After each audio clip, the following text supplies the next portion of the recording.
Општина Илинден отпочна со изработка на стратешкиот документ Локален еколошки акцијски план на Општина Илинден за периодот од 2025-2030 година. За таа цел се одржа јавна презентација во Домот на култура Илинден.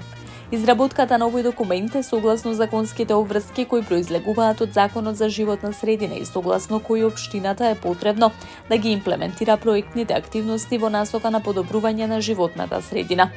Овој документ е значаен за заштита и унапредување на животната средина и природата, преку дефинирање и спроведување на систем на мерки и акции за краткорочно, среднорочно и долгорочно планирање, утврдени со временска и финансиска рамка. Како што истакна градоначалникот на Општина Илинден, Александар Ѓорѓиевски, со донесувањето на овој документ ќе се добие стратешки документ со чие имплементирање се спроведуваат политики и активности за заштита на животната средина, област во која локалната самоуправа според градоначалникот посветува особено внимание.